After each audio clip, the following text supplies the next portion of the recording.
Aino. I know, that's correct. I know. Oh God, the Nordic names, man. You kill me with the I'm sorry about pronunciations. it. Imagine I travel quite a bit because of my work, and like I all the time give people the nerves about like how do I pronounce it.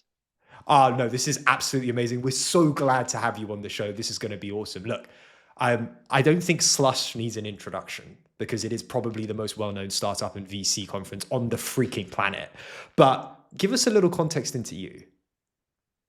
Yeah, definitely. And I think like actually like happy to like elaborate a bit like Slush is an organization and it highly links to my own story as well.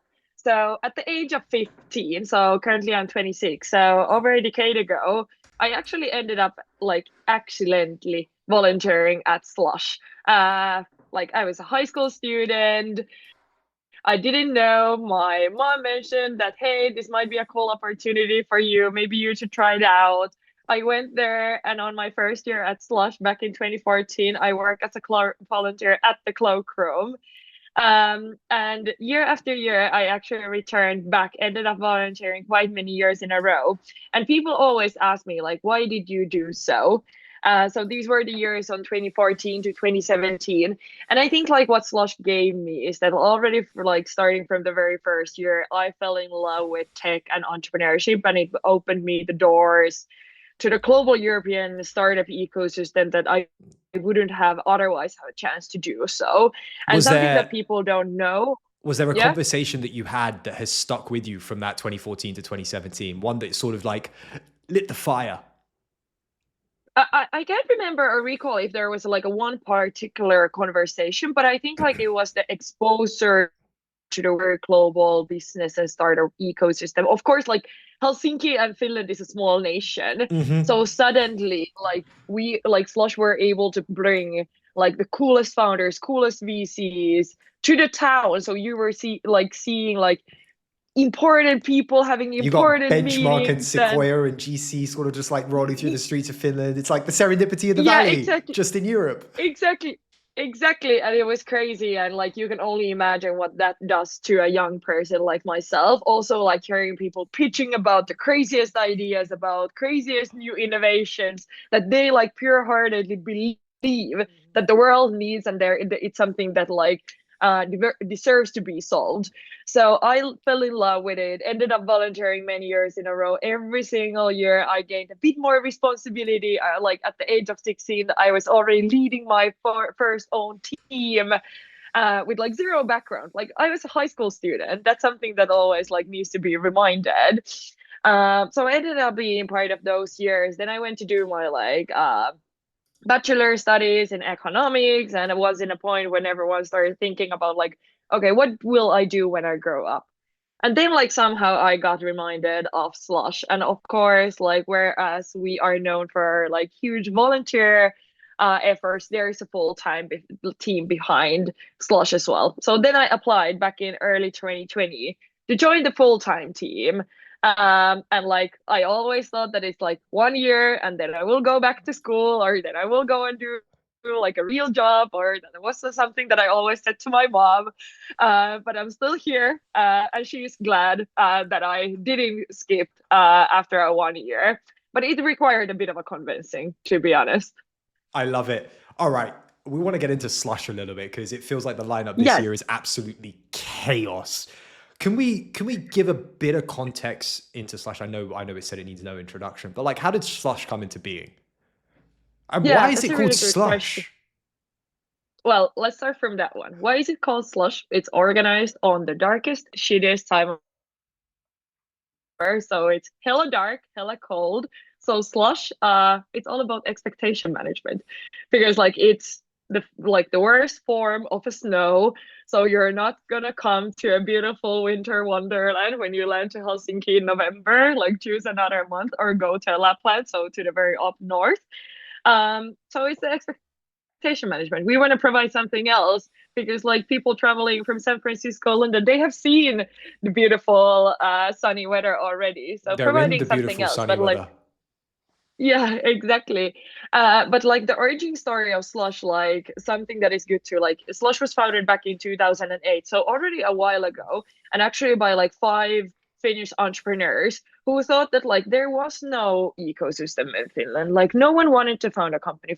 Becoming a founder wasn't a cool thing, and if you ended up doing so, it was super hard to raise like any capital to your company. So those five entrepreneurs wanted to create startup community by founders for founders.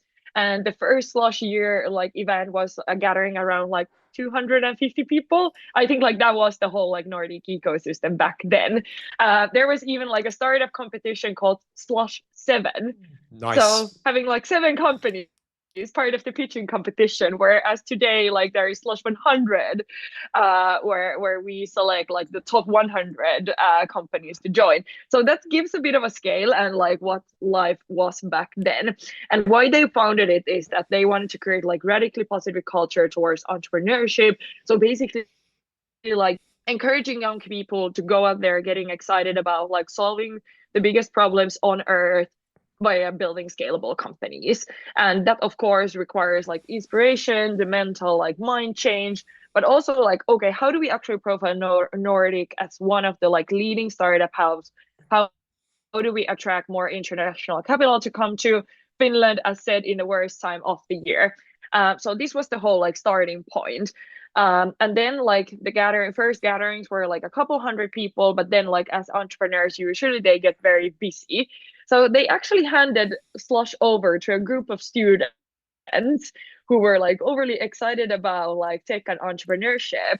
And something that is good to know is that very first CEO at Slush is Miki Kuusi, so who is nowadays known from something quite different. So who is nowadays a CEO and co-founder of Volt, getting acquired a couple years back by DoorDash. So Miki was actually the first CEO of Slush.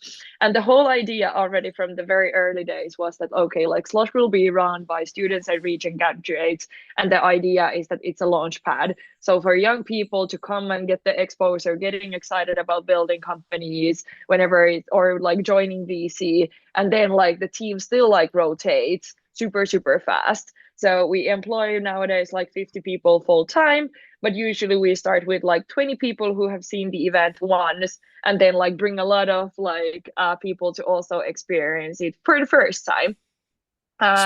So that's like always something that is good to keep in mind. And then of course like Slush started scaling first in Europe, or like first in Finland, then in the Nordics, Europe, and nowadays like we host the largest gathering of venture capital on earth, attracting like founders, investors, LPs coming from all parts of the world. Why do you think LPs, founders, and VCs consistently come back to Slush? Yeah, I think like something that we like keep at the very core when we start planning the event is like who is our most important customer, and it's the early stage Mm-hmm. founder. So like we like every single plan that we do, we're like, okay, how are we actually helping the current early stage startup ecosystem to build the next generation of companies? And we're like very, very rigid on that. Like whatever we do, we want to understand like what are the current struggles of the founders. Every single year we conduct a survey, like, okay, it's called Starter Struggle Survey, going like very detailed into the like, okay, in 2025, what are the founders struggling the most? Is it about regulation? What is happening in AI? How about like raising funding? How is it different from last year? Okay, how is the future looking like? So actually going very detailed to understanding, okay, from the VC side then, okay, how is the macroeconomic like financial market looking like now? Okay, how can we help them more forward? So I think like it's like going out there and talking to our customers every single day and understanding what they need, rather than like sitting at our Helsinki office together with the team and assuming that this is what the founders want and this is what the founders need. So active conversation of like drafting a product and a platform that actually moves the needle for Is that them. And I think like consistently that's like happening throughout the year, or is it sort of like straight after the yes. event you figure it out? Because I know you've got GPs on your Well, board, and so that conversation, that dialogue, it's consistently at the heart of everything we do at Slush. Yeah, definitely. Like what we do right after the event is that we spend like 2 weeks on like gathering data, analyzing data. Then we book a movie theater and host a feedback day. We go there together with the team on a movie theater, going like 400 slides about everything that went down, like all the feedback on a very detailed level, taking notes about like, okay, what do we need to do for the next year? And that's like the ground base of understanding how the event works and how can we improve the event, the concept, the core audiences, what is pumping, what is working, what is missing.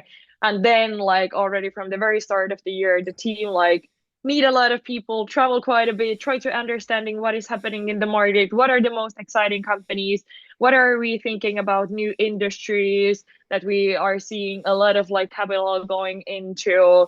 And then like bit by bit we start like drafting the different kind of concept, we test them, we send out like the one pagers to like GP, like, okay, is this something that you actually want? And is this something that you need?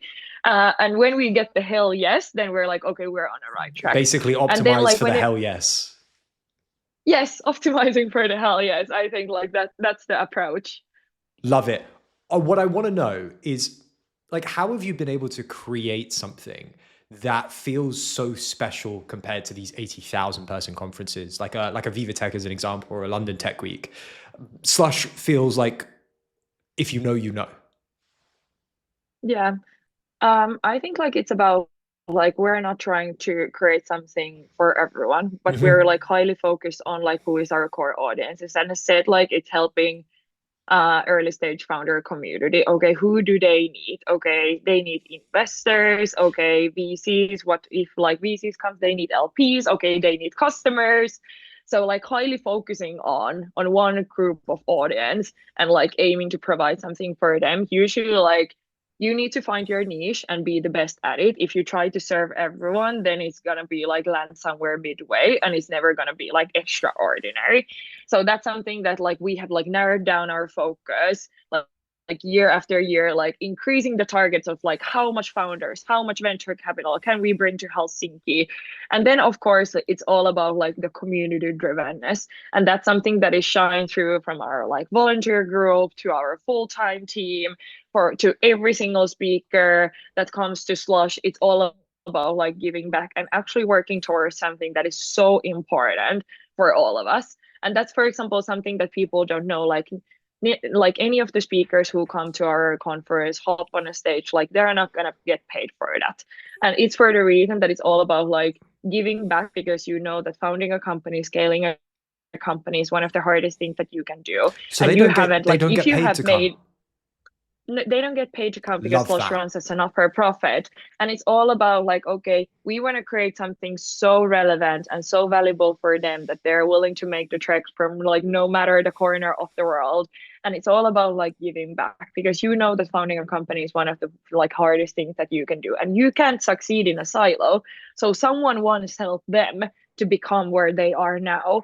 And then like the giving back mentality is like huge no matter what we do. And I think like also like Slush wouldn't be here if we would be just like a solo event organizer, but like it's the joint effort of the whole like European startup ecosystem. And I feel like whenever I travel somewhere it feels like home, because there is always a happy like face greeting me.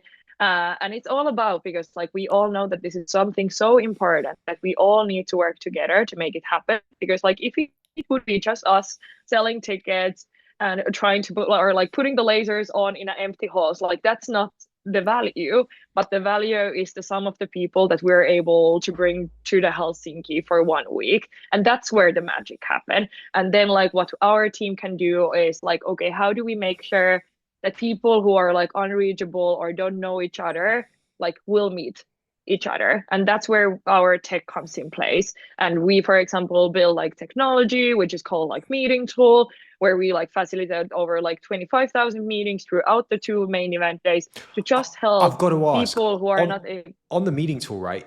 Like, I've used yeah plenty in my time. When I'm using yeah slushes this time round, as like I'm in because of I've got the media pass. It's great. I'm looking forward to seeing you there. We might have some special stuff cooking, right? But it feels like it's built like a tech product for the first time. Like, why is that? But that's how it is. Like I believe that Slush stands at the intersection of like event and tech. And that's something that like I believe like sets us apart. Like all the software, starting from like scaling our volunteer operations, so scaling the team from like 20 to 1,600 to ticket sales process to meeting experience. It's all built by in-house, our amazing product team who are the best young talent that are I like love that so you have a driven, like product building team. something. We have a product team, like 10 people working full time to actually build software that will enhance the event experience because it will be supported by tech. And I think like we have a perfect target audience because like we of course bring together like startup founders, investors. They're like they want it. They want to use the technology. They want to enhance their experience. So it's not even like, hey, go and download this app. But rather than they're like, okay, I will do it. What's the value I will gain out of it? So I love like working and building the tech for our core like customer group because then you see also the magic happening. You can actually connect people on the platform. They will take the meetings, and like amazing things can come out of it. I love it. I almost feels like you need some lovable credits thrown in. We need to get Anton on the show and like throw in some free credits so that you can like iterate at the speed of AI. Yeah, exactly. Of course, like AI brings, but I think like there is a lot of like new possibilities. Also, like, okay, how we can create an algorithm that will actually like help people to know who they should meet. Like, if you're new in the startup ecosystem, you're a first time founder, you're raising for funding, like, how should you know out of like 3,000 people, like, who is the right investor for Hmm. you? But like AI brings a lot of possibilities also for us to enhance the whole like event experience. That is so interesting. It feels like it could become its own standalone product that sits alongside the event rather than just another Mm. meeting tool that, you download once in your lifetime and then it never works again. Yeah, like let's see. Like currently, we're fully focusing on the Helsinki main event experience, but like let's see what the future shows us. I love it. Look, as part of the show, we obviously have to do background and research into the guests, right? And so we did some into you and Slush. Reached out to a Yeah. couple of your ex-colleagues and colleagues. And what I want to Oh know is wow. I've heard that Slush uh, has exceptional visitors that come in for brunch and do Ask Me Anythings. Yes. Yeah? Yeah, that's correct. And it's something that like we keep at the very core because like our team, something to mention, like the reason why people come to work for Slush is that they want to become a future founders, operators, or VCs. So as a part of the day-to-day work, we want to provide mentoring, open the doors, create relevant connections. So something that we find super valuable is that like we invite people to come to our office to eat breakfast together with us every single Friday, and then like the team can ask whatever is on their mind whenever it's about like we just hosted Laura from OpenAI and Tom from Hugging Face at our office, and like our technical team can ask something from Tom, and people excited about like AI can ask about like what is happening in the field, and Laura will share their stories. Or whenever it's about like very day one founders who have already done the validation process, like going and opening their like Notion pages, like this is how I validated my idea, and this is like what are the steps that I did. And the team takes notes because they're like one day they will become founders and they want to do the exact same. So like on a part of the day-to-day work, like this is something that we put a high emphasis on. For you, you've obviously been there for a considerable period of time now, right? So 2014 to 2017, and then volunteering, and now as CEO. Um, for you, what was the standout from the brunches? Who do you consistently remember? Or like when we think of the brunch, what is the one person that walked in and you were like, "Holy cow, this one's going to stick with me Wow. forever"? Wow, that's a really good question. I think like over the years we have had so many incredible people. Always like we host a lot remotely, but always when people are able to come to our office. And I still remember from maybe my like first years at Slush, like Ilkka Paananen, so co-founder and CEO of Supercell, walk into our office, chatting Nice. with the team and just like telling his story, how he ended up founding Supercell. in a world where like founding a company wasn't considered as a cool thing. And also like Ilkka talks so proudly about Europe and Finland and like the impact that the European startup ecosystem and the work that Slush has like somehow stuck with me, and like something that I still share is quite a bit. I remind myself like actually the work that we do is super important for Europe, and for that reason at the core is like how can we make like Europe the best place to build and scale a company. And still very today like Ilkka helps us like every like here and there, like, and is like super down to earth and like kind and humble and like willing to help us, and like once taking a time to come to the office and like inspire the next generation of founders. Of course, something that you will share is the years to come. Love it. What's on the docket for Slush this year? We've obviously, it's 20, it's not 20 minutes away. It's November, is it 16th to 18th or is it 17th to 19th? Almost 19th to 20th. Oh, 19th to 20th. My birthday's on the 15th. So I'm like trying to figure out when do I Oh fly. no, okay, we can host a late birthday party at the event. Wonderful. What's on the docket? Who's coming? Like, what are the plans? Give us some insight. Yeah, definitely. So something that like, of course, like something that I already mentioned it, or like something that I truly believe that like the best event is the one that reflects truly like what is happening currently on tech. Like what do we people like talk about in a year of 2025? And that's something that we keep at the very core when we start planning the programming, like who do we want to get to the event, who can share insights, and especially like something that is exciting for me. Like, of course, we know that like the capital climate is very scarce. It's really hard to raise funding currently. So definitely like bringing the record number of investors for our early stage startup community is already like a huge thing for us and something that like we push forward every single day. But also I think like the rules of company building are now changing a bit in the era of AI. Like I think like the next generation of founders are like every single day defining like what does it mean to scale a company, how fast can you do it, like all the growth metrics. We're like looking after the solo founders who is going to create like the first like unicorn valuated like solo founder company. Like these kind of things are changing, like the rule, like everything that we knew about company building has changed in an era of AI. And that at least like something that is super exciting for me personally is that like highlighting speakers like Anton from Lovable or Max from Legora and coming to share like how did they actually do it and what have they learned, or then hearing from the growth investor side like okay, like how is actually growth investing changing in the era of AI when like companies like Lovable and Legora are like breaking all the metrics and all the models that like they made their assumptions before. So of course like that's something that we always share is a bit, but then like highlighting speakers like Eleanor Crespo from Pigment, like iconic European like founder sharing her story, or Vlad from Robinhood coming to tell us like how does the market look like currently, to continue the list. Like just like overly excited about people who come and share their stories in front of our audience this year. Love it. This has been an absolute pleasure. I cannot wait to feel this energy in person at Slush. Look, before we let you Yeah. go, one last question. Who's dream guest for Slush? If you could have anyone in the world, any founder from any period of time, who would you want to come and speak? Oh wow, that's a really hard one. Okay, let's put it this way. I will want to have a founder who will today found their company and by the time of Slush have hit the unicorn valuation.